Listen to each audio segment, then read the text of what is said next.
Coklat kita, Umar Sufi, pasti nikmat. Pasti nikmat. Assalamualaikum warahmatullahi wabarakatuh. Waduh, waalaikumsalam Gus. Sehat? Wih, sehat lah, alhamdulillah. Damang. Kang Budi, kumaha? Baik, cuman ini lagi banyak teror. Loh. Tapi terornya ini teror cuaca. Oh, makanya kelihatan agak kurusan, batuk-batuk. Loh, kurus ini dengan cuaca nggak ada hubungan, gimana? Loh, karena apa kalau kurus? Kurusnya kurang mangan, Mbak. Belajar sufi, Wih, puasa, Senin Kamis. puasanya atau bukanya itu Senin Kamis itu? Senin Kamis saya biasanya 3 kali makan sehari, sekarang saya 2 kali. Berani mengurangi jatah makan sendiri. Biar sufi. Oh iya. Tareka. Kalau batuk jangan minum sirup loh ya, nanti malah kamu mati loh. Loh iya, itu gimana ya? Ini gimana ini? Kok negara makin mengkhawatirkan kita mengkonsumsi obat, malah kita bisa jadi korban gagal ginjal. Mungkin bener atau enggaknya itu kan ada penelitian atau apa, Gus, kita percayakan lah ya. Iya. Tapi beritanya ini kan jadi menteror juga itu, menakutkan gitu kok ya. Di mana-mana kita justru merasa terteror oleh keadaan ya. Cuaca menteror, kesehatan ini isunya virus COVID naik lagi kasusnya. Loh. Terus kapan hari itu ada orang tiba-tiba mendekati istana kepresidenan, ditangkap. Bawa pistol, cewek. Ini gimana? Apa yang terjadi di negara ini ya? Satu, senjata-senjata ini kan emang mudah didapatkan, susah juga. Terus kalau beli juga mahal mungkin kan kalau resmi itu. Nah, makanya pasti ada yang menyediakan itu mungkin. Pengalamanmu kan biasanya kamu pasar gelap itu jual beli senjata. Itu gimana? Dapatnya dari mana? Saya ini senjatanya yang pelurunya itu takokak kalau kata orang Sunda itu apa ya? Apa itu? Betul itu. Buah-buah yang itu zaman kecil tuh apa tuh, hanjeli itu. Kan saya juga baca, Gus, model apa senjata itu buat pengamanan diri ya. Apa tuh bela diri atau apa, tapi kan harganya tinggi. Oke, ya. Dengan tidak sangat merendahkan si ibu itu, tapi yo masa gitu ibu-ibu beli sengaja senjata terus ke istana lagi. Nah, Kalau dia pergi ke toko gitu mungkin mau merampok, kalau ke istana mau ngapain coba? Bawa pistol. siapa tuh nyapres? Masa bawa pistol juga. Tapi beritanya ini menakutkan loh. Tapi sekarang mungkin yang dimanfaatkan oleh gerakan-gerakan radikalisme yang berujung pada gerakan terorisme itu ya emak-emak, the power of emak-emak. Loh, dimanfaatkan berarti? Siapa tahu dimanfaatkan nanti dikasih uang belanja ya toh. Bisa menjamin kehidupan rumah tangganya dengan lebih baik karena suaminya nggak pulang-pulang. Bisa Siapa jadi tahu. ya, Ya. dikasih lewat uang dulu. Tapi konon katanya, Gus, radikalisme atau teror itu juga besarnya ini gerakannya di Jawa Barat konon katanya. Saya orang Jawa Barat kan jadi harus lebih waspada gitu loh. Lah itu yang di rumahmu Rengkong sering ngumpul-ngumpulkan orang itu kamu ngapain? Wah itu bukan, itu pedagang-pedagang. Ada si Ule namanya yang berkumis, itu pedagang telur, maka suka disebut teloris. Nah itu. Bukan indoktrinasi toh kamu? Oh bukan, UMKM itu. UMKM yang ngumpul di sini, usaha maneh ya kumaha maneh. Itu Gus. Tapi kita masih bisa nggak sih mengandalkan aparatur negara untuk mengamankan diri kita, bangsa dan negara kita, atau kita sendiri juga yang harus bangkit gitu loh, punya kewaspadaan gitu loh? Kalau menurut saya gini Gus, kalau mengandalkan, itu kan negara itu punya tugas banyak ya. Lalu memang timnya itu pasti ada. Ya. Tapi kan tentunya peran serta masyarakat juga harus. Kita kan harus dibekali pengetahuan. Mencurigai gerakan-gerakan paling tidak tetangga gitu ya. Di sekitar rumah lah. Ciri-cirinya kayak begini, nah mungkinnya perlu sosialisasi kayak gitu. Tapi kalau mencurigai tetangga sendiri nanti malah jadi sumber konflik. Kamtipmasnya bermasalah. Maksud saya kan mengenali gitu. Mengenali gerakan-gerakan mereka ini seperti apa. Zamannya Pak Harto dulu ada yang disebut apa? Bakorstra Nasda apa gitu kan.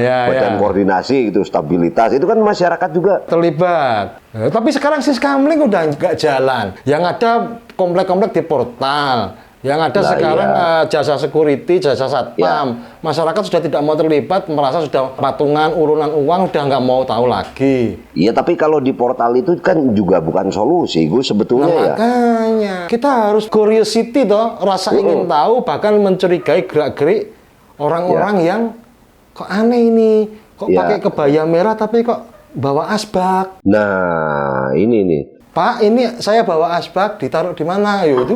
Itu ada kodifikasi warna. Iya, kamu lo ya yang ngomong lo ya, nggak ikut-ikut lo ya. Lah enggak, mencurigai itu kan tidak hanya dari pakaian saja mungkin, Gus. Gitu loh, suka ada kumpul-kumpulan. Biasanya kan warga tuh yang menginap lebih dari 24 jam. Itu betul Nah, itu. apakah itu masih berlangsung atau tidak? Tapi itu seringnya menginapnya di masjid loh, Bung. Kita mau ngusir orang iktikaf gimana? Nanti dianggap isu agama, politik identitas. Iya. Tapi kalau dibiarkan, lah masjid-masjid NU itu loh banyak sekarang itu sudah diambil alih sama Oh, iya? itu loh kelompok-kelompok apa itu Wahabi itu loh, Bung. Oh gitu. Struktur pengurusnya sudah berubah yang tadinya tuh Masjid Nahdlatul Ulama, Masjid Muhammadiyah, terus kemudian pengurusnya jadi orang-orang nggak dikenal. Tapi kan di Arabnya sendiri udah nggak ada loh, Gus. Wahabi itu. Nggak boleh. Saya baca di berita itu. Gitu. Emang Gus Chandra itikaf gitu suka tuh di masjid? Lah itu dia, karena saya tuh kan udah nggak pernah iktikaf juga tidak menghasilkan rupiah. Materialistis. Lah saya percayakan orang-orang memakmurkan masjid ya para pengurusnya kan gitu. Ya, Nah, ternyata ya. pengurusnya juga malah sibuk. Nah, Ya, ini orang-orang ini datang orang tata dari mana ini dengan alasan Ya. memakmurkan masjid, makmur beneran loh, bisa ngumpulkan dana dari kotak masjid sedekah Ya, itu. ya. Benar, Ternyata berkembang di kemudian hari pengumpulan dana untuk aksi Gerakan-gerakan terorisme, itu radikal. radikalisme. Tapi gini loh Gus, saya juga memang sudah jarang itikaf. Nah, jarang itu emang pernah kamu itikaf. Ya enggak, soalnya ada yang lebih menarik kalau buat saya. Apa itu? Domba cup. Saya lebih suka domba cup aja deh. Loh, itu bukan piala, bukan cup piala, ngawur. Oh, lain. Oh, lain. Oh ya ajari. Justru saya pernah ketemu seorang temen toh. Beliau mengatakan iktikaf ya gak cukup, harus suluk. Suluk. Topo, tapa, samadi. Wah, menekung ya. Manekung gitu kan, mengambil jarak tertentu dari kehidupan dunia untuk semata-mata menyatukan pikiran, perasaan kepada Allah Ta'ala. Oh. Kalau saya sukanya tapakur, tapa sambil bersyukur. Duh. Yang disyukuri apa? Ya, gaji sampai saat ini tidak terlambat. Ya, honor sampai saat ini tidak naik. Nah, menariknya temanku yang ahli mujahadah ini, ahli suluk ini, murid torekoh ini, Ya. ini pakar anti teror. Loh, yang bener. Masa ada hubungannya? Berpengalaman di Densus 88. Wah, ini yang perlu Gus. Tapi nggak dirahasiakan itu. Boleh diundang apa? Loh, gini loh. Ah, Aku kan ngaku sufi. ah, Ya, orang-orang nggak percaya, sufi kok ngaku sufi, kan gitu. Nanti dulu ada beberapa pendekatan. Ya, Justru kalau saya ngaku sufi, orang-orang tidak percaya saya sufi, saya semakin bisa nyaman hidup sebagai seorang sufi. Nggak ada yang percaya. Oh, gitu. Ada. Iya, Intel, iya. Intel, Ya. nggak mungkin Intel ngaku Intel, pasti Intel palsu itu. Kan Ya, gitu. ya. Nah, justru sejak di stigmakan sebagai Intel palsu, nggak ada yang percaya kalau umpamanya situ itu Intel, lebih nyaman. Wah, ini wong edan itu tuh Intel ngaku Intel lo. Kayak gitu. Ih, bener. Jadi nggak apa-apa. Pantesan kalau begitu.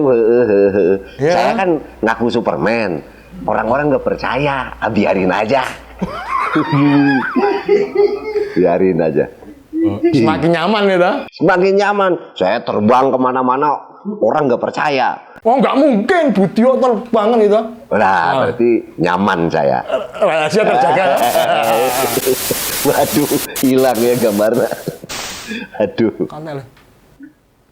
di pusatnya ya, Mas. Kok langsung mati kamu ngaku Superman? Saya juga mau nanya barusan, kok Gus Chandra hilang? Jangan macam-macam kamu ini narsumnya anti teror loh orangnya loh. Makanya jangan dimain-mainin urusan ini. Nah, jangan macam-macam. Masih mau jadi co-host gak kamu nanti? Iya, Cepet iya. kamu ngawur loh. Waduh, data-data saya juga kayaknya udah langsung Iya, di-track. ngaku Superman itu berlebihan, Bung. Kamu emang menyelamatkan bangsa dan negara. Tapi kan saya pikir kalau Intel itu cerdas. Hah? Masa Superman nanti kok ada urusan dengan leasing? Nah, nanti pasti ketahuan saya kan. Iya. Beliau ini sekarang Nah, Direktur Pencegahan Badan Nasional Penanggulangan Terorisme. Ngeri lu. Nggak usah ngaku-ngaku pahlawan masa depan, masa kini, nggak usah. Biasa baik. Saya suka baca berita-beritanya tuh. Itu BNPT berarti ya? BNPT. Oh ya. Tapi ya. PT-nya bukan perusahaan perseroan Bukan. terbatas loh. Penanggulangan teroris. Nah. Oh iya. Teman saya kan ya tahu sendiri toh jaringan saya. Beliau ini sangat dekat dengan One Team Press. Maulana Habib Lutfi Yahya. Waduh. Wih. Pekalongan itu loh. Iya. Itu Abah yang Lutfi ya. Abah Lutfi pemimpin sufi sedunia. Dekat Iya, berbagai kalangan ulama. Iya. Soalnya kan seringkali aksi terorisme itu disangkut pautkan dengan agama toh. Oh. Jadi beliau iya. membuktikan bahwa agama Islam Muslim Indonesia itu hanya menjadi korban stigma dari aksi-aksi radikalisme yang berujung terorisme. Makanya beliau dekat sama ulama toh. Berarti memang yang harus kuat itu sebetulnya di kalangan itu ya sekarang ya. Iya. Yang harus waspada. Oh iya pantesan. Beliau masuk itu ke situ. namanya Brigjen Polisi Ahmad Nur Wahid. Wow, aku kalau dengar nama itu ya udah namanya udah tahu sekali. Itu Gus Jenderal bukan? Betul. Ketemu di mana? Baca koran. Wah, kirain akrab soalnya jarang-jarang yang tahu itu. Iya, Panggilan saya beliau baca Gus Jenderal. koran. Baca koran. Keren. Bisa diundang, Gus? Oh bisa no. Oh, Chandra gitu. Malik. Gimana loh? Oke. Oke ya. Tapi tolong dijaga loh sopan santunmu nanti kalau kamu diperiksa terus ngaku-ngaku temanku aku Katut. Iya. Nggak mau Oke, aku ya. oke. Toh. Kita Jagain. panggilkan Oke. Brigjen Polisi Ahmad Nur Wahid.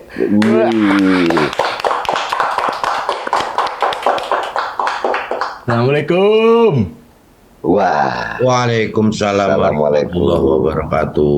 Alhamdulillah sehat Jenderal. Alhamdulillah sehat. Sama siapa kita diskusi ini kok kayak makhluk baru saya baru kenal nih.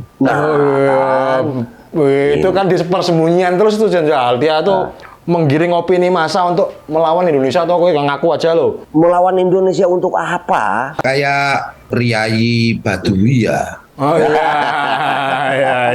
Pria Cuman sebelum Badui. dimulai Jenderal saya perlu kasih tahu dulu bahwa ini hubungan saya dengan Kang Budi Darton ini hanya di umur sufi. Kami nggak berteman loh ya. Nanti kalau ada apa-apa saya jangan dibawa-bawa. Lo kalau yang ada apa-apanya Gus Chandra gimana? Saya juga jangan dibawa-bawa Pak Jenderal. Tapi kalau lihat backgroundnya kok buku-buku ini kutu Ya. buku kelihatannya ini.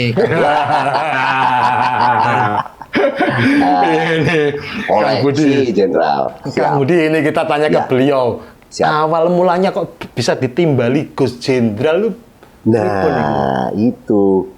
Saya di Keraton Solo kan dapat pangkat Panembahan, panggilannya Gus Panembahan. Oh, ada alasannya. Kalau Gus Jenderal awal mulanya gimana? Saya ini kan keluarga kiai, keluarga pesantren, om-om saya, mbah-mbah saya, ya kan. Nggih. Saya sendiri kan yo seneng dekat sama para ulama, para Nah, kiai. nggih. Saya sendiri wong Jawa, wong desa Wah, Ngemel, nggih. Sleman, Ngayu Wah, Jawa. iya, Gitu ya. nggih. Nah, Gus ini kan maknanya bisa dimaknai anak kiai, bisa dimaknai panggilannya orang kampung Jawa sana kan Gus. Gus, Oh, iya. nggih.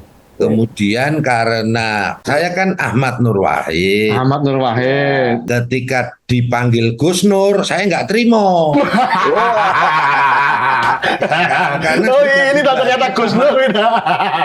iya, dipanggil Gus Wahid, udah Ya. banyak ulama yang luar biasa. Betul. Ada Ya. Gus Wahid itu kan luar biasa. Wahid ya, Dan nomor 1. bagi saya sebagai wong diakui murid kiai, apalagi diakui murid wali aja udah seneng banget gitu loh. Ya, nggih. Ya, Terus kalau Gus Ahmad berat sekali. nah, Karena Pak Ahmad itu kan Muhammad, sedang saya masih belajar baik. ya, Ya, ya. Karena yang belum ada di dunia atau di Indonesia itu Gus Jenderal. Ya, ya, ya, ya. Gus Jenderal. Tapi kayak Gus Malik ini jenderalnya Gus. Berarti masih lebih tinggi saya ya. Oh, saya jenderalnya Gus kok. Ya, ya.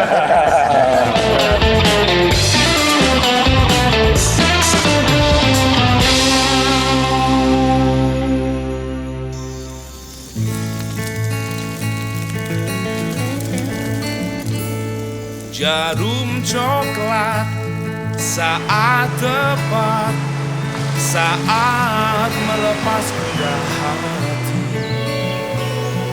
Hanyut dibuai rasa mantap. Senang mengenang hati puas. Jarum, jarum coklat. Saat santai, larut dalam alam permai. Suasana seimbang tepat, jadi nikmat jarum coklat. Jarum coklat.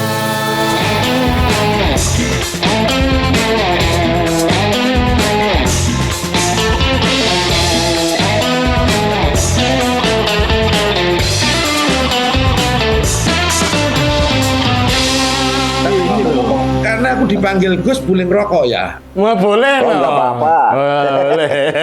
Aman, Gus Jenderal. Bu Chandra, aku pengen nanya duluan. Jawa Barat tadi balik lagi. Radikalisme tuh katanya di Jawa Barat tuh salah satu pusatnya. Apa bener gitu? Saya harus waspada jadi ingin informasi gitu. Kalau berbicara radikalisme, Iya, ini kan paham yang menjiwai aksi terorisme. Kan gitu. pahamnya ya. Jadi kalau teroris itu pasti dia berpaham radikal atau radikalisme. Oke. Mereka, saudara kita yang terpapar paham radikal itu tidak otomatis menjadi teroris. Teroris. Oh. Oke.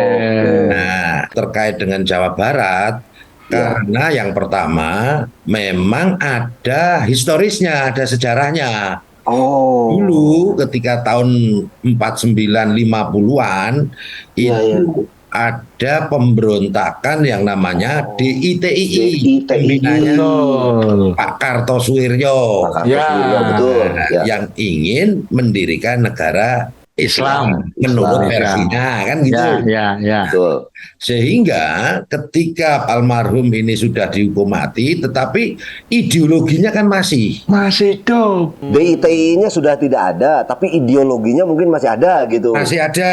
Oh, Ya, karena kan ini. kalau bicara radikalisme dan terorisme atau kalau dalam bahasa hukumnya sering disingkat radikal terorisme, akarnya kan ideologi. Sementara pemicunya antara lain bisa politik identitas atau politisasi agama, faktor kebencian, dendam, kemiskinan, faktor Ekonomi, ya. pendidikan, dan pada umumnya faktor kurang piknik. Ya, ya. Ya, merasa paling benar toh ya, Jenderal ya. Ya, ya. Kata orang Sunda itu kurung batoken, jadi gaulnya di situ aja gitu ya, Gus ya. Ya, ya, betul, betul.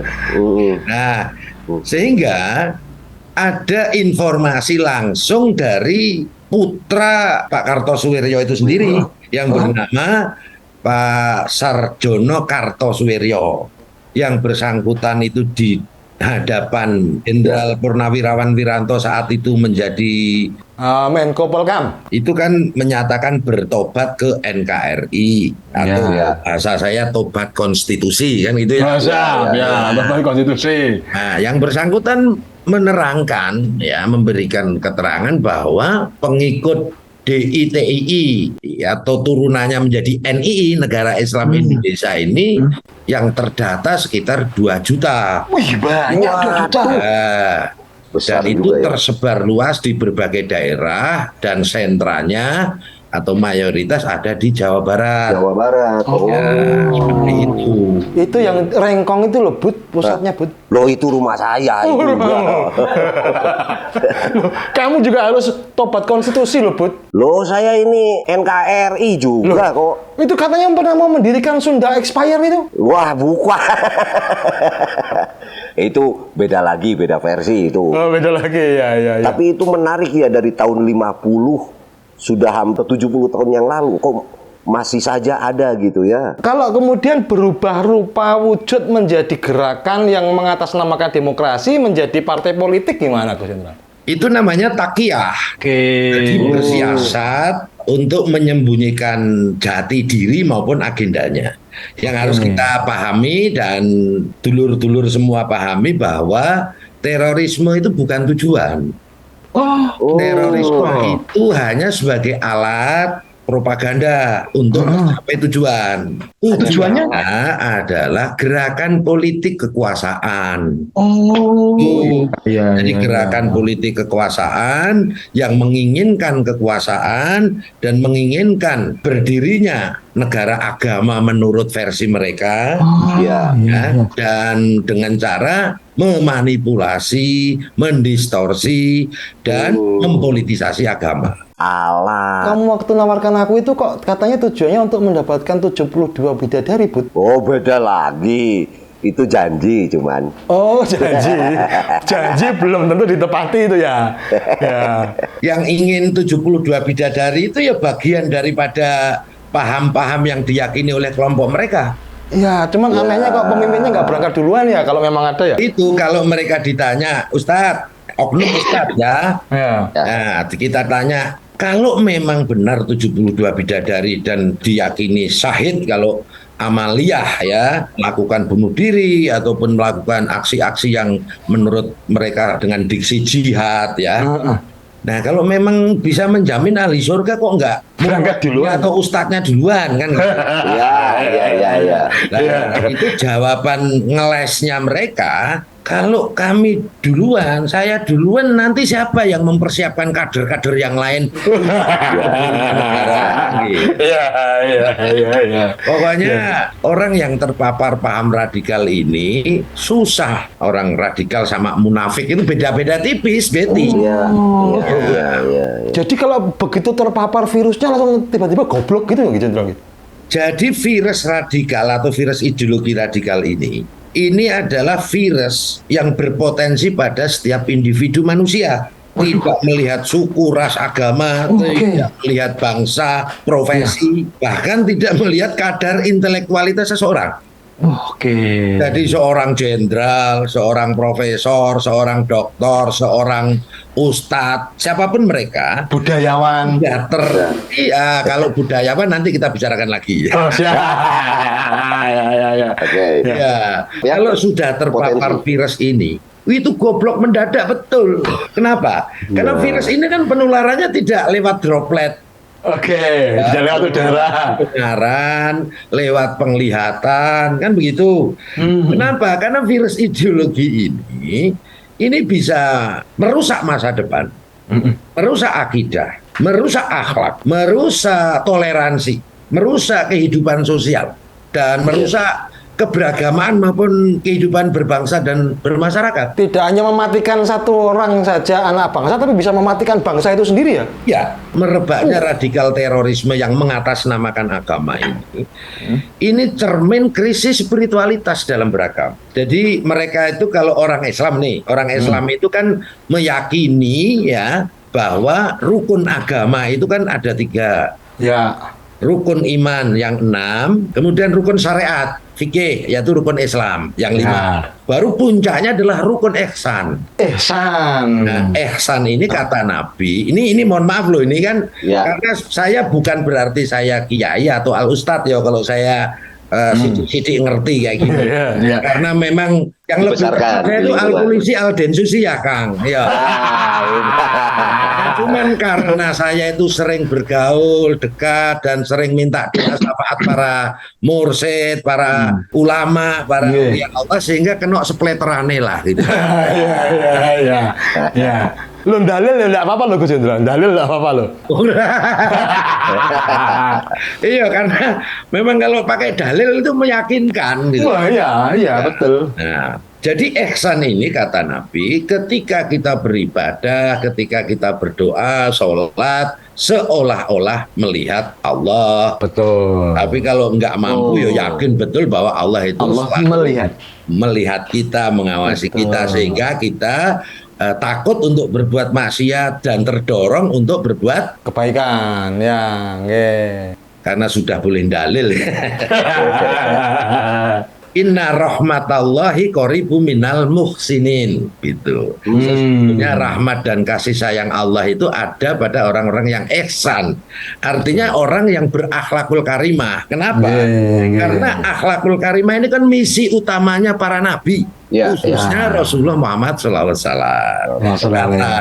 Apa di hadis itu apa ya? Innama bu'itsu li utamima makarimal akhlak. Ya, sungguh aku diutus ke dunia untuk menyempurnakan akhlak, budi pekerti. Sehingga para ulama kan menyatakan bahwa simpulan atau esensi agama itu ya akhlak. Akhlak itu kan misinya para nabi. Makanya nabi itu diturunkan ke dunia pasti pada kaum yang budaya akhlak perilakunya itu dianggap jahiliyah karena memang memperbaiki. Nah, kelompok paham radikal yang mengatasnamakan agama khususnya ini dia krisis akhlak, krisis ihsan. Spiritual tadi. Ya. Misalnya tonggo-tonggone Kang Budi itu. Dipantau tadi kamu. Ya. Pantau. Itu kan yang terkenal dengan NII. Ya. Itu rukun agamanya bukan rukun iman, rukun Islam, rukun ihsan, tapi rukun iman, rukun hijrah, rukun jihad. Sehingga tidak wajib salat sebelum hijrah. Hijrah dulu, baru sah sholatnya. Kan enak kan kalau gitu. Ya. Selain kelompok mereka salah, kafir, ya toh, bid'ah dan lain sebagainya. Kemudian kalau misalnya kayak Hizbut Tahrir, HTI yang pusatnya di London, itu rukun agamanya rukun iman, rukun Islam, rukun khilafah. Solusinya harus khilafah pokoknya, dan memang hanya khilafah, ya toh. Makanannya apapun, minumannya khilafah. Itu ya. Apapun masalahnya, solusinya khilafah, kan gitu. Harga BBM naik khilafah, ya toh. Serba khilafah, ya. Nah, terus kalau untuk kelompok jaringan teror, ya. Jadi kalau tadi kan kelompok radikal, ya. Radikalisme belum tentu teroris, karena kalau dikatakan teroris itu kalau mereka sudah masuk dalam list DTTOT, daftar terduga terorisme dan organisasi terorisme. Jadi misalnya kalau FPI yang dibubarkan, HTI, kemudian Khilafatul Muslimin itu belum teroris, itu radikal. Dalam DTTOT. Tapi kalau sudah Jamaah Islamiyah, Jamaah Ansarud Daulah, Jamaah Ansarud Khilafah, Jamaah Ansarud Tauhid, Mujahidin Indonesia Timur, Mujahidin Indonesia Barat dan lain sebagainya, ya termasuk NII ini sudah dimasukkan juga. Nah, kalau jaringan teror kayak Jamaah Islamiyah dan lain sebagainya, rukun agamanya rukun iman, rukun Islam, rukun jihad. Jihad masuk di situ. Ya. Tapi semuanya itu Kang Gus, ya yang mengatasnamakan agama tadi, semuanya berideologi khilafah. Tujuan utamanya ingin mendirikan khilafah dan berpaham takfiri semuanya. Takfiri, mengkafir-kafirkan. Ya, tidak hanya beda agama. Sesama agama kalau beda kelompok, beda paham dikafir-kafirkan. Lagi kalau melihat kayak Kang Budi, kafir.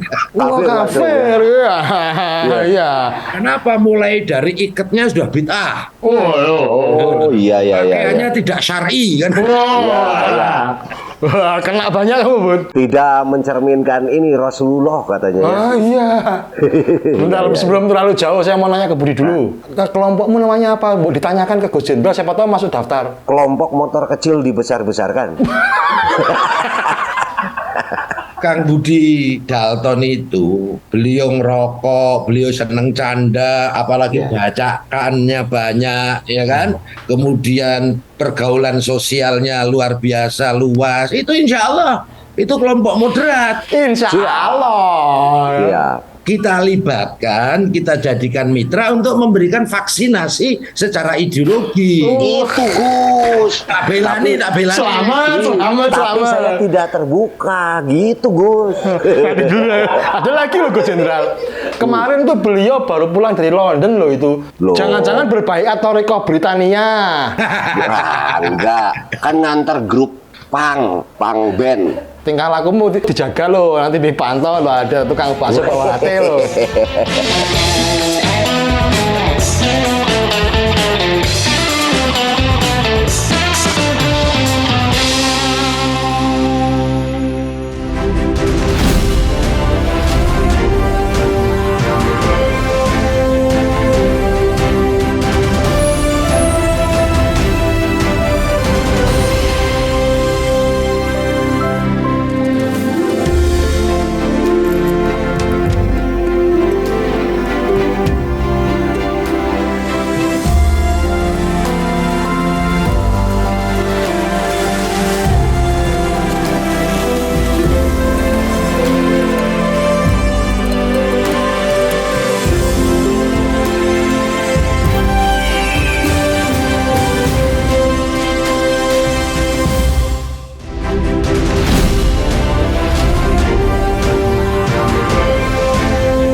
Jenderal, saya pengen nanyanya, ada beberapa berita akhir-akhir ini kan kecenderungannya itu wanita, bahkan ada anak-anak Dilibatkan jadi pengantin bom itu ya? Gini, memang karena tujuan utamanya itu untuk mendirikan negara agama, sehingga mereka harus mencari kader-kader atau merekrut generasi-generasi muda, kemudian perempuan. Nah, kenapa kok perempuan seperti yang kemarin nyerang di istana ya? Ya. Berusaha menerobos ke istana. Itu karena satu, perempuan itu dianggapnya ya mereka itu lebih cenderung menonjolkan rasa dibanding logika. Oke, pandangan umum. Sehingga kalau seorang perempuan itu lebih mudah dipapar atau direkrut, tapi kalau sudah terpapar berproses sekian lama itu lebih sulit untuk dideradikalisasi atau disadarkan. Lebih susah sembuh. Oh, lebih susah. Oke. Bener mendalam pakai rasa. Beda sama laki, kalau laki kan logika Ya, nggak pakai dikit-dikit perasaan ya. Dan yang kedua, karena perempuan itu untuk, maaf kata ya, untuk regenerasi, untuk produksi supaya kadernya makin banyak. Oke. Ya, beranak pinak lah kalau bahasa kasar. Ya. Yang ketiga, karena lebih menonjolkan rasa, ideologinya itu benar-benar mendalam sehingga mudah untuk dikendalikan, mudah untuk disuruh, mudah untuk dijadikan Martir. pelaku-pelaku untuk amaliyah ya, bahasa mereka amaliyah untuk istihajiyah atau bunuh diri dan lain sebagainya, dengan didoktrin bahwa perbuatan mereka itu adalah perbuatan yang jihad, sehingga akan menjadi kalau mati syahid dan bisa masuk surga. Kalau pelakunya laki kan dapat bidadari, kalau pelakunya perempuan dapat apa? Ya mungkin kan di pesawat ada bidadara juga. Oh iya, pramugara. Ya. Masuk. Iya, Nah, melawan itu Gus Jenderal kan ada perlu vaksinasi tadi, vaksinasi ideologi. Caranya? Kebetulan saya ini kan praktisi, baik itu praktisi sebagai penegak hukum di bidang tindak pidana terorisme, karena saya ini kan tahun 2006 itu kan sudah dikasih amanah untuk menjadi Kadden atau Kepala Detasemen 88 Anti Teror Polda DIY. Kemudian tahun 2013 itu ditarik lagi ke Densus Pusat ya sampai 2020 2020. Kemudian 2020 Agustus baru pindah ke pencegahan, yaitu di BNPT. Jadi kalau Densus itu sebagai eksekutor penegak hukumnya, kalau BNPT itu sebagai koordinator yang mencegahkan, kemudian yang mengimplementasikan dan mengkoordinasikan. Nah, tapi kebetulan saya sendiri juga pernah mengalami seperti mereka. Pernah terpapar? Pernah. Alhamdulillah wa innalillah. Ya. Mantan juga berarti? Ya alhamdulillah, insya Allah sanad saya ke Sayyidina Umar bin Khattab. Mantan jahiliyah juga, mau membunuh Rasul, ya kan? Iya. Islam, tapi begitu dapat hidayah, kalau udah terdepan, ilitan. Karena kan pernah tahu salahnya. Orang kalau pernah tahu salah, begitu kita yakini sekarang pengalaman dari kesalahan itu kan kita insya Allah lebih militan. Dalam konteks Jawa atau Indonesia itu kan dulu ada Wali Songo ya. Ya. Di antara para wali itu kan yang paling menonjol dan paling diterima oleh masyarakat, adat dan lain sebagainya kan Sunan Kalijaga. karena sanatnya juga seperti itu, pernah rampok. Kamu masih ada peluang, Bud. Kalau saya tidak tergoda dengan 62 bidadari itu, saya lebih tergoda sama 5 pemandu lagu. Tar dulu, ini Kang Budi ini termasuk bid'ah dolalah itu. Karena apa? Karena yang mereka yakini 72 bidadari kok. Situ tadi ngomong 62, Pak. Yang 10 lagi terkena pandemi, Pak.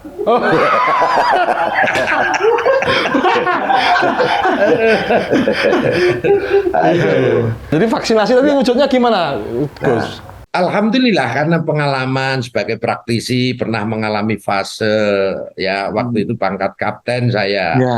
Papar sempat mau berangkat ke Afghanistan ya.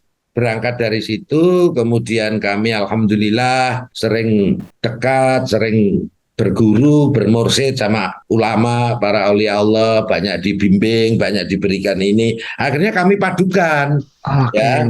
Akhirnya menemukan tentang PCR. PCR-nya. Kan kalau mau ngecek seseorang itu kena virus apa kan harus ada PCR-nya. Virus ideologi ini PCR-nya bukan dicolok pakai apa hidungnya itu, tapi PCR-nya pretest counter radikalisme. Wah, keren. Dalam konteks radikal terorisme yang mengatasnamakan agama ini antara lain virus syirik, virus kafir, virus hijrah, virus jihad, virus bid'ah, virus khilafah. Ada 6 virus. Makanya saya alhamdulillah Kang Gus, saya alhamdulillah nggak pernah pakai masker karena sudah divaksin 9 kali. Yang 3 kali vaksin biologi COVID-19, yang 6 kali vaksin ideologi radikal tadi. Keren. Penciriannya kamu nggak ada yang kena virus-virus tersebut, aman kamu? Terbebas saya. Saya pernah dengar Gus Jenderal bikin semacam apa itu? Baiat itu untuk apa? Baiat itu begini ya, misalnya seseorang ya atau kelompok orang, mereka yang terpapar paham radikal, kemudian kita PCR, ketemu jenis-jenis virusnya, kemudian kita vaksin. Setelah kita vaksin, maka kita baiat.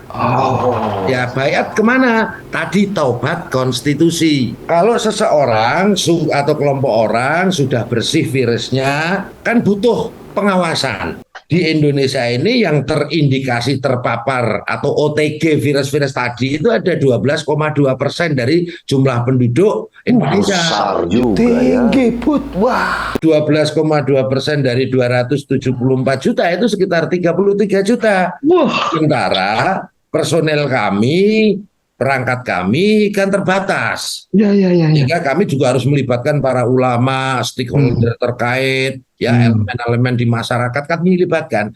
Tapi yang bisa menjamin seseorang itu akan kumat lagi atau tidak, itu kan hanya Allah. Kan begitu. Maka kreasi atau bid'ah. Bid'ah hasanah. Amin ya. Begitu mereka sadar, sudah kita brainwash, kita vaksin, kemudian kita sumpah baiat. bayatnya itu tidak sumpah kayak pejabat itu. Kalau sumpah kayak pejabat itu kan demi Allah. Demi Allah. Nah, padahal kan belum tentu kenal Allah, nanti bisa kumat, makanya banyak yang Iya, betul, logis banget itu. Akhirnya, kalau kata Allah di dalam Al-Maidah 56 itu dikatakan yang dijamin pasti menang, beruntung ya, itu mereka yang minta tolong kepada Allah. Wa rasulahu, minta tolong kepada Rasulullah. Walladzina amanu, minta tolong kepada hamba-hamba beriman. Ya. Cuman karena mereka kelompok ini kan belum punya mursyid, yang benar-benar beriman kan punya ustadz yang tadi kan. Ya. Maka kita tambahi sumpahnya itu demi Allah, demi Rasulullah, demi para wali-wali Allah, dan demi kedua orang tua ibu bapak yang melahirkan saya. Wah, itu penting gitu, Bud. Eta, yang penting mah itu. Ridallah fi ridha walidain. Ya. Dengan sumpah itu harapannya ya kita serahkan kepada Allah yang maha memelihara, maha mengawasi. Ya. Budi Dalton langsung diem ketika sumpahnya demi orang tua tuh kayaknya kamu punya banyak kesalahan sama orang tua ya? Ya enggak lah. Tapi ini kaitannya dengan politik kekuasaan gitu ya. Nah, sementara yang saya pahami atau masyarakat pahami itu kan kekuasaan itu biasanya pemerintah. Sementara kan pemerintah ini yang diserang. Jadi sebetulnya kekuasaannya siapa ini yang mereka bela ini? Kata isu katanya. Ini ada yang modal ini dari luar. Nah itu tuh apa ya? Hanya isu atau memang begitu faktanya? Kita berangkat sedikit sejarah. Pasca Perang Dunia Kedua, diikuti berdirinya PBB atau UN, United Nation. Kemudian negara-negara jajahan, negara-negara dunia ketiga merdeka. Di satu sisi, negara-negara yang baru merdeka tadi kan setelah lama dijajah, mereka bangkit membangun nasionalisme. Ya. Nah, di sisi yang lain, negara-negara adidaya, adikuasa, atau negara-negara kolonial tadi tidak akan rela melepaskan superioritas, hegemoni maupun kontrolnya dari negara-negara dunia ketiga yang baru merdeka tadi. Gimana caranya?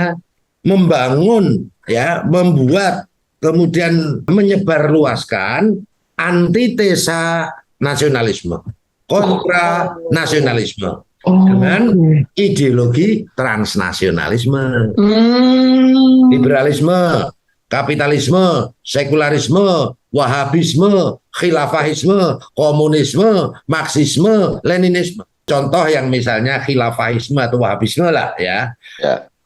Kebetulan negara-negara dunia ketiga itu kan mayoritas berpenduduk muslim. Makanya supaya masyarakat negara tersebut tetap gaduh, maka diiming-imingilah dengan proposal khilafah. Kemudian disebarluaskan wahabisme, karena karakter wahabisme yang menjadi embrio semua radikalisme terorisme mengatasnamakan Islam dalam konteks Indonesia ini, mereka kan anti budaya, anti seni, dan anti kearifan lokal. Mereka dikit-dikit bid'ah, kenduri bid'ah, yasinan bid'ah, maulidan bisa. Padahal yasinan, kenduri, maulidan, sedekah bumi, halal bihalal, ini kan tradisi budaya kearifan lokal yang isinya adalah silaturahmi dan gotong royong. Ya makan-makan semua enak semua itu. Nah, makanya begitu itu dibid'ahkan, disesatkan, bahkan dikafir-kafirkan, maka masyarakat ini akan menjadi masyarakat yang individual.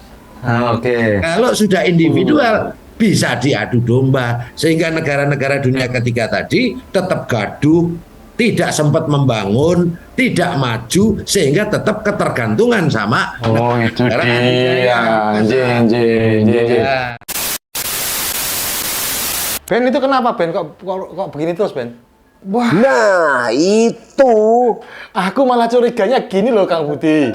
Ya. Undang beliau ini orang anti teror tuh, jangan-jangan peralatan kita ini disadap gitu, sudah diberantakan kabeh. ada yang mantau. Lah untungnya apa nyadap sampean.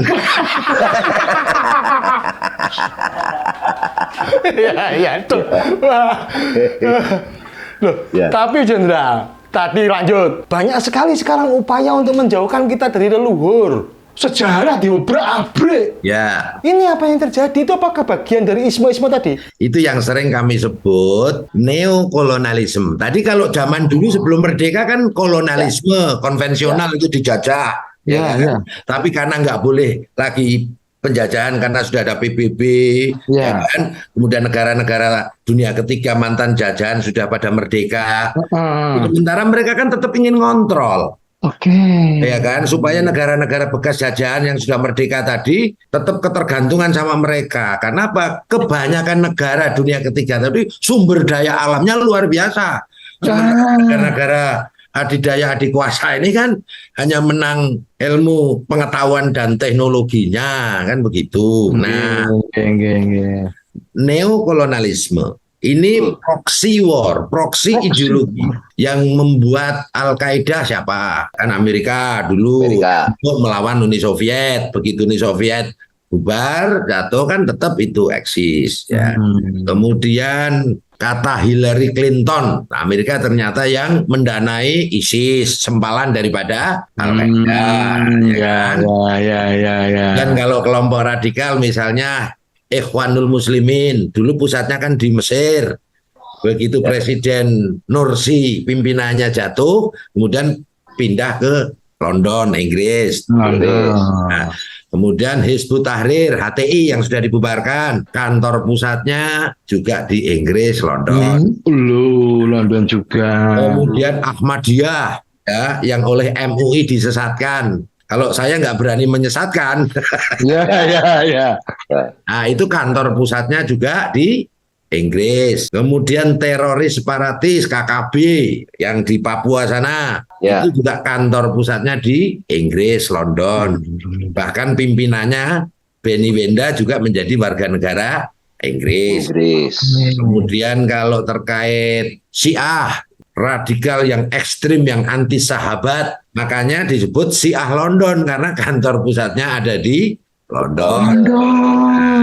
Di sana ada camp. Camp ini menampung kombatan-kombatan ataupun teroris-teroris dari negara-negara konflik, misalnya dari Syria, dari Libya, dari Irak, dari Afghanistan, dengan alasan mereka itu stateless, nggak punya warga negara. Untuk menghormati HAM, mereka ditampung. Pertanyaannya, yang ditampung kok terorismenya, bukan korban terorismenya. Ya, betul.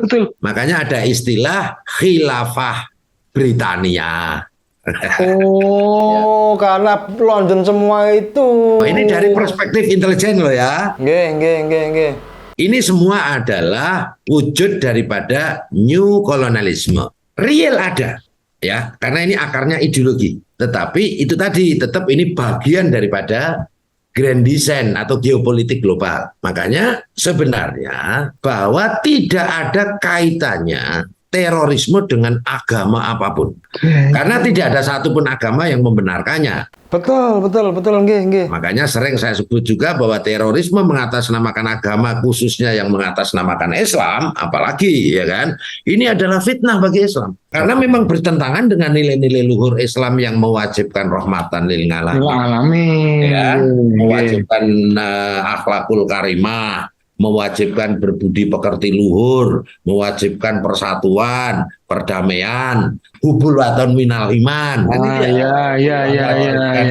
Mencintai, menghormati, mentaati aturan hukum pemerintah maupun pemerintah yang sah, kan gitu ya.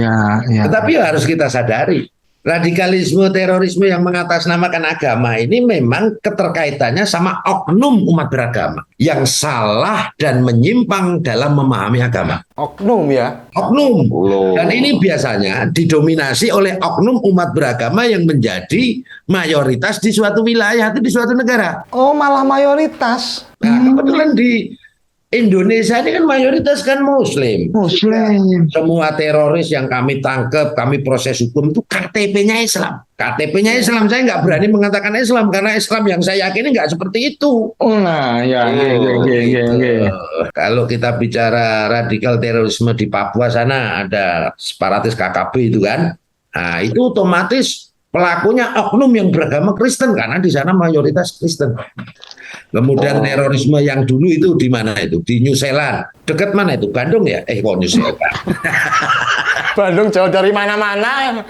Di sana itu kan ada jamaah masjid yang sedang sholat Jumat. Betul. Kan? Itu diberondong dengan senjata otomatis. Ya insya Allah 56 syahid ya, Insya wafat. Allah, insya Allah. Nah, kebetulan pelakunya kan warga negara Australia, di sana mayoritas Kristen. Nah, maka pelakunya oknum yang beragama Kristen. Oh. Kalau kita bicara terorisme di India, ya di sana banyak juga kelompok-kelompok atau firqah atau paham-paham keagamaan Hindu yang ekstrim di sana. Kalau di Sri Lanka itu ada teroris Macan Tamil, itu pelakunya otomatis oknum yang beragama Hindu karena di sana mayoritas Hindu. Ya. Mungkin Gus Malik ingat, ketika saudara-saudara kita umat Islam ya ribuan harus meninggalkan kampung halamannya dan banyak yang meninggal juga harus eksodus ke Bangladesh. Oh ya. Nah, mereka di Rohingya, Myanmar. Oh ya. Itu kan korban radikalisme terorisme akibat provokasi, hate speech, ya, fitnah, hoax dari oknum biksu. Oknum biksu ya itu. Penegasan oknum itu harus penting ya. Jadi benar-benar ini radikal terorisme mengatasnamakan agama ini fitnah bagi agama. Karena tidak ada satu agama yang membenarkannya. Berarti gini Bud, kamu KTP-mu dikosongi aja agamamu Bud. Nanti kamu mempermalukan agama kalau berbuat apa-apa. Loh enggak, kan penghayat juga sekarang sudah bisa ditulis di situ, Gus. Udah enggak strip.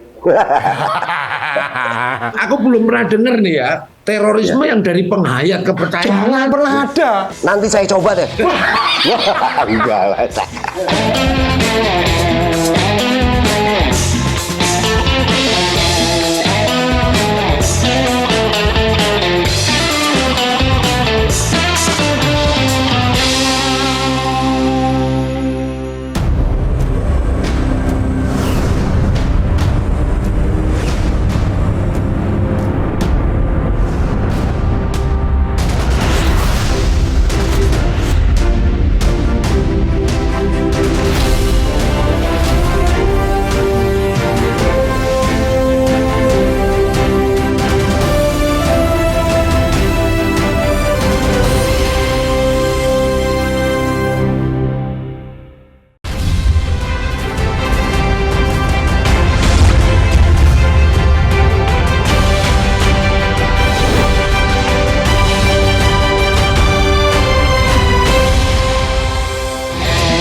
Tadi yang menarik, artinya ada pola secara pendidikan sih kita mengenal Divide et Impera zaman itu. Seolah-olah politik adu domba ini berkelanjutan, sustainable gitu sampai saat ini. Tadi Gus Jenderal bilang itu mereka ini inginnya kita ini tetap gaduh. Lalu pertanyaannya, emang apa keuntungannya buat mereka sebetulnya secara detail gitu? Dengan mengkontrol itu, otomatis penguasaan sumber daya, pengaruh politik, agenda besarnya ingin merebut kekuasaan, ingin mendirikan negara agama menurut versi mereka. Karena kekuatan mereka kan masih minoritas 12,2.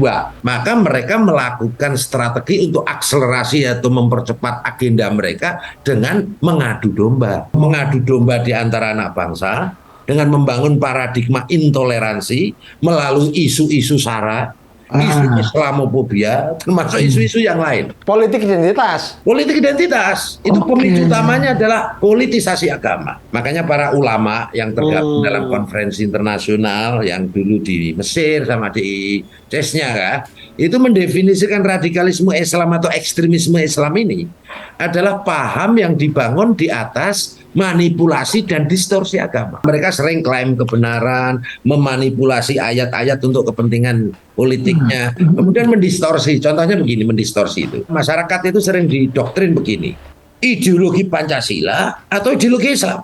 Nah itu sensitif sekali itu. Lah otomatis awam yang mungkin pemahaman keagamaan dan wawasan kebangsaannya masih belum matang, dia kecenderungan memilih ideologi Islam. Jelas surga. Agama dari Allah, Pancasila itu kan bikinan manusia kan. Nah, iya, ditarungkan adu domba. Dikotomi dihadap-hadapkan.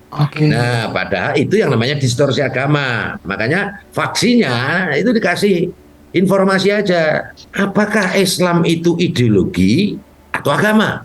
Nah, ya. Dia bingung. Kalau dia bilang ideologi, loh ideologi itu kan ide, paradigma. pikiran manusia. Manusia. Nah, berarti kalau kamu menganggap Islam sebagai ideologi, wah pasti dimarah Allah. Wong Islam itu agama yang bersumber dari wahyu Agama. ilahi kok. Kan Iya. ya, dari firman ilahi yang sempurna sebagai sumber inspirasi, ya kan? Sehingga untuk rahmatan lil alamin, kasih sayang untuk semesta. Ketika didistorsi atau didowngrade menjadi ideologi, nah itu kan tidak rahmatan lil alamin lagi. Betul, ya, betul. Rendah, jadi rendah. Lil golongan. Iya. Ini yang namanya distorsi agama.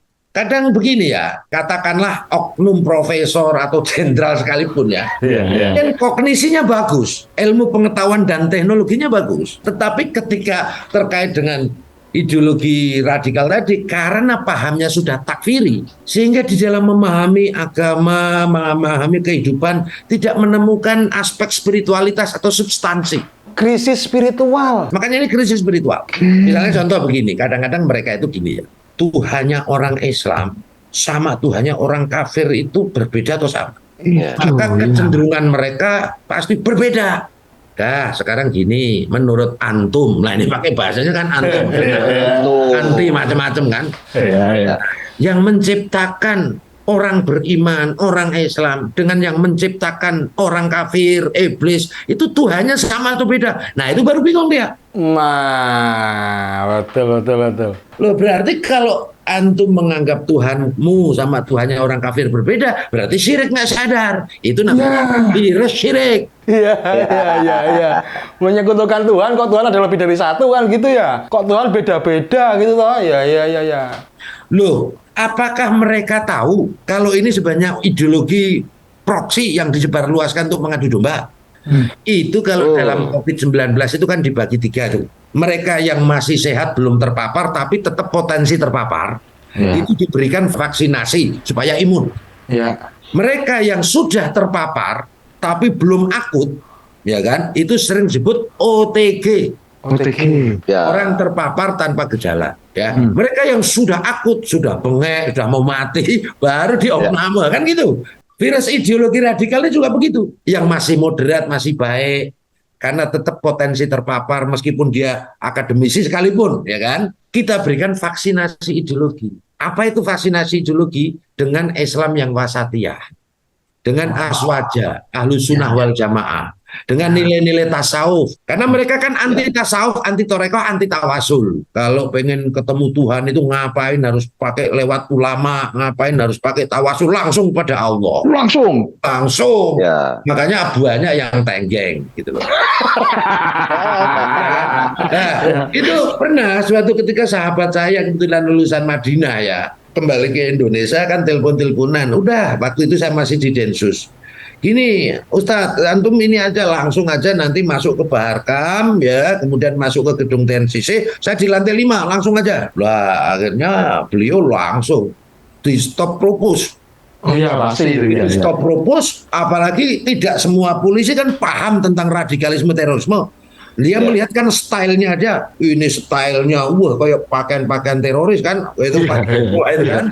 Kemudian cingkrang segala macam, batuknya apa itu ngapal ya itu kan, kan itu kan sebenarnya bukan indikator ya style itu, tapi kan karena nggak paham, wah akhirnya dipersulit. Kemudian telepon saya, Rohit gimana ini kok saya dipersulit? Ya udah gini aja Ustadz, mana tak ngomong. Nah, akhirnya dilepas, masuk ke dalamnya, dijaga propos lagi, dia stop lagi. Berkali-kali kena penyetopan. Sampai naik ke lantai 5 pun nggak bisa buka pintu karena harus dengan ajudan saya kan pakai ID card. Sengaja saya kerjain, saya sambil ngerokok karena kalau saya nanti ketemu nggak bisa ngerokok karena haram bagi dia rokok.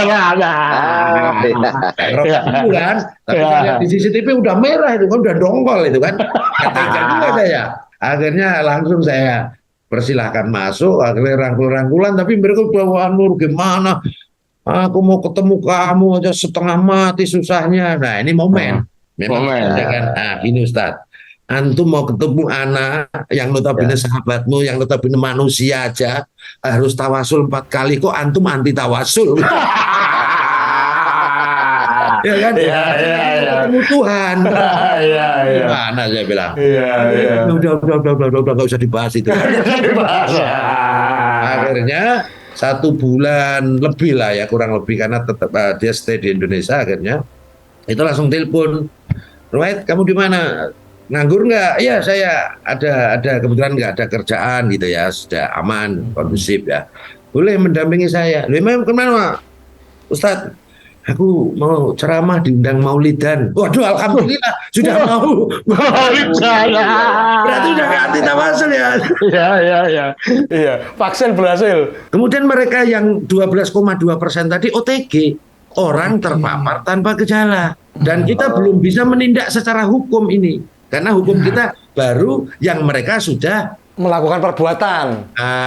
bahasa COVID-nya mereka sudah anfal, sudah akut, sudah bengek, sudah membahayakan lah untuk keselamatannya. Nah, mereka yang sudah akut tadi kita lakukan yang namanya preventive justice. Ditindak, ditangkap sebelum melakukan aksi teror guna diproses hukum.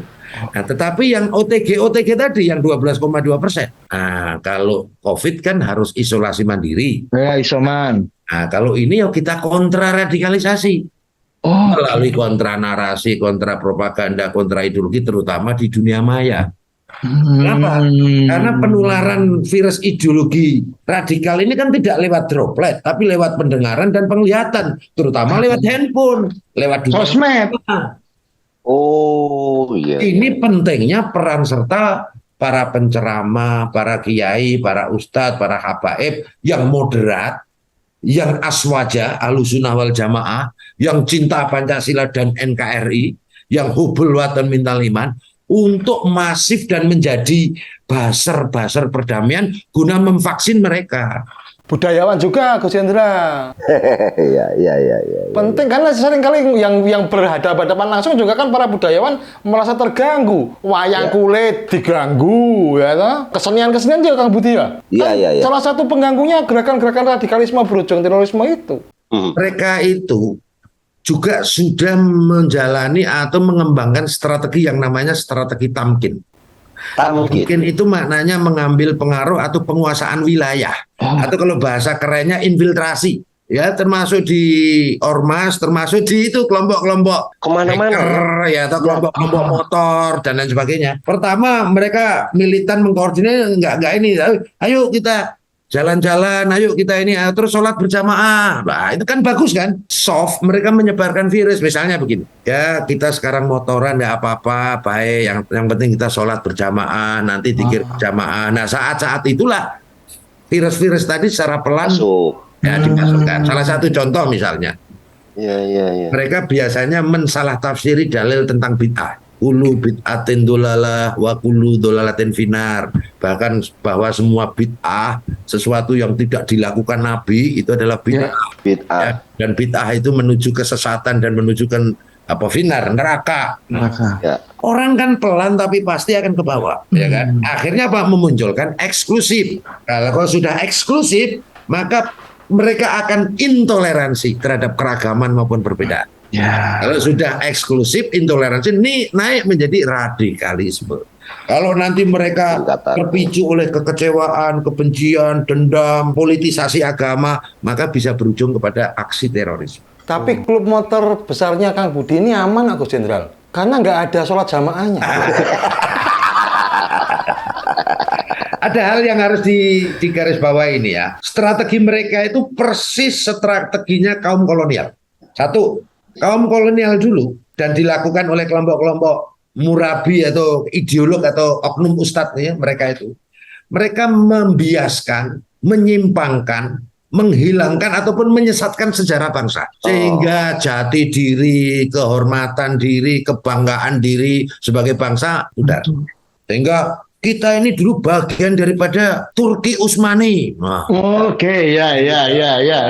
Wali Songo itu nggak ada itu. Wah, misalnya gitu. Ya. Yang kedua, misalnya mereka tidak mau hormat bendera, itu kan kebanggaan banknya nggak ada. Misalnya kayak teman-temannya Kang Budi ya menemukan menemukan buah yang baik atau tanaman yang bagus ya kan. Karena nggak pede ya dikasih buah Bangkok. Padahal itu kan karya anak bangsa kan. Itu hilang kebanggaan diri sebagai anak bangsa dan lain sebagainya. Padahal bangsa kita itu kan bangsa hebat. Ya, sebelum Masehi kita pernah menguasai peradaban dunia. Di awal Masehi abad 1, 2, 3 ini kan kata para pakar sejarah itu kan bangsa kita pernah mampu membuat kapal yang bisa dimuati 700 ekor kuda, ya kan? Oke. Sementara bangsa Barat itu kan masih kanibalan di gua-gua itu kan, abad pertengahan itu kan pernah ada Majapahit, Sriwijaya, ya kan? Pajajaran, luar biasa semuanya kan. Mereka itu menghancurkan budaya dan kearifan lokal keagamaan. Orang ziarah kubur dibilang kuburion.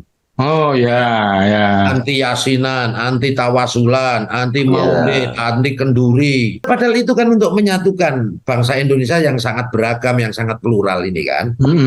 Kalau itu disesatkan, dibid'ahkan, ya otomatis masyarakat akan menjadi individual, akhirnya gampang diadu domba. Cuman kalau misalnya dikoyak di kota-kota itu kan marak gitu ya, sehingga pendemo-pendemo kan kebanyakan dari kota ya. Tapi kalau di daerah-daerah itu kan kompak, gotong royong ya kemasan. Tidak bisa dikenai isu intoleransi ya karena masih rukun. Tapi bukannya tidak bisa, berpotensi juga karena berapa, dari 274 juta itu 2/3-nya ya 180, 190 juta semua pakai gadget. Potensi berarti ya. Mengaburkan, menghilangkan, bakal menyesatkan sejarah bangsa, menghancurkan budaya dan kearifan lokal bangsa Indonesia. Yang ketiga, mengadu domba di antara anak bangsa dengan membangun paradigma intoleransi melalui isu-isu sara, politik identitas, ya kan, isu Islamofobia. Loh, kita ini kan mayoritas Islam, emang takut sama Islam, wong presidennya juga orang Islam, menterinya mayoritas Islam, kita punya undang-undang perkawinan, kita punya MUI, kita punya Kementerian Agama, gimana mau Islamofobia? Iya, nggak masuk akal ya.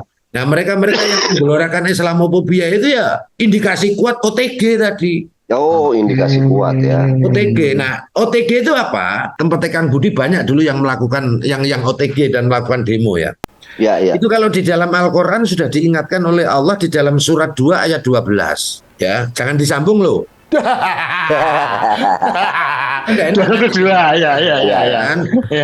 itu kan bunyinya begini. Ala innahum humul mufsiduna walaki la yashmurun. Ingatlah, yakinlah bahwa sesungguhnya mereka itu orang-orang yang membuat kerusakan, tapi tidak menyadari. Kan OTG dia. Ya kita doakan mereka-mereka itu yang OTG itu kembali ke pangkuan NKRI, kembali beragama secara moderat, wasatiyah, ya kan. Kemudian mereka tawazun dan tasamuh, ya. Porsional, kemudian toleran, kan begitu. 3 tadi yang disebutkan Gus Jenderal tadi tidak dilakukan semua sama Budi Dalton loh, bagus loh dia. Penguatan budayanya kuat sekali ya. Toleran juga beliau. Jangan dipantau Gus Jenderal, lepas saja sudah aman itu. Saya ini kan kebetulan lah wakil dekan di Fakultas Ilmu Seni Sastra. Jadi saya dengar itu kan kelompok-kelompok ini masuk ke akademisi bahkan. Base-nya malah di kampus-kampus. Nah, pertanyaan saya itu sebetulnya sehebat apa itu kalau bahasa kita sirep gitu ya?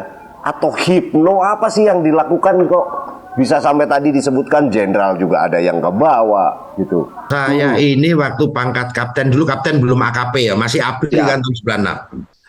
Saya instruktur Chandra di Muka, akabri terbaik, Kang. Maaf, bukan sombong ya. Bukan sombong, cuman pamer ya toh. Kemudian yang kedua, sertifikat P4 saya sudah 2. Betul. Oke.